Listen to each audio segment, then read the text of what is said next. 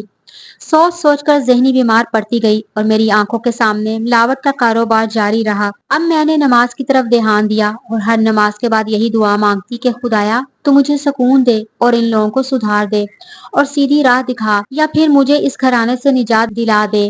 اللہ تعالیٰ نے میری دعا قبول کر لی۔ کارخانے پر چھاپا پڑ گیا، سسر دھر لیے گئے، 1 لاکھ روپیہ دے کر پولیس سے جان چھڑوائی۔ ابھی اس واقعے سے سنبھلے بھی نہ پائے تھے کہ میرے شوہر گرفتار ہو گئے۔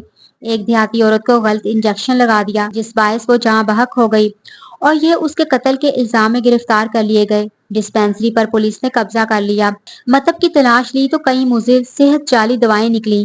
اس کے علاوہ ادویات جو تاریخ گزر جانے کے بعد ضائع کر دینی چاہیے وہ یہ خرید لیتے اور ان کو استعمال کر کے روپیہ کھڑا کر لیتے تھے۔ کئی ڈبے ایسے سرکاری ہسپتالوں سے اسمگل شدہ دواؤں کے نکلے جو حکومت غریب مریضوں کے لیے مفت مہیا کرتی ہے، اور سرکاری ہسپتالوں سے ضمیر فروش ملازموں کے ذریعے ایسے ہی عطائی ڈاکٹروں کے پاس فروخت کر دی جاتی ہے۔ زاہد صاحب جیل سے باہر آئے تو انہوں نے مجھے طلاق کی دھمکیاں دی، گرچہ میں نے ان کو اندر نہ کرایا تھا۔ قدرت کی طرف سے ان کے ساتھ یہ ہوا کہ جہاں بحق ہو جانے والی مریضہ کے لواحقین نے ان کو اندر کرایا تھا۔ جب طلاق کی دھمکیاں ملی تو والد صاحب نے عدالت کے ذریعے ان بے ضمیر لوگوں سے جات حاصل کر لی۔ سسر صاحب کے کارخانے بھی بند ہو گئے۔ یہ بھی سب قدرت کی طرف سے ہوا۔ جو لوگ اپنے مفاد کی خاطر غریبوں کا حق مارتے ہیں اور سمجھتے ہیں کہ کبھی قانون کی گرفت میں نہیں آئیں گے، وہ ضرور ایک دن گھیر لیے جاتے ہیں، کیونکہ اللہ کی لاٹھی بے آواز ہے۔ وہ قانون سے بھی بچ جائیں تو کیا کہ اللہ تعالیٰ کے انصاف سے بچ سکتے ہیں؟ میں آج متعلقہ کا داغ لیے ہوں، مگر اس سے میری عزت پر کوئی حرف نہیں آیا۔ شکر ادا کرتی ہوں کہ خدا نے برے لوگوں سے نجات دی، ورنہ میری اولاد کا کیا حشر ہوگا۔ اب زیادہ آبرو بھری زندگی جی رہی ہوں، ایک کالج میں لیکچرار ہو گئی اور اپنے والدین بہن بھائیوں کی خدمت کا موقع میرے رب نے مجھے عطا کر دیا۔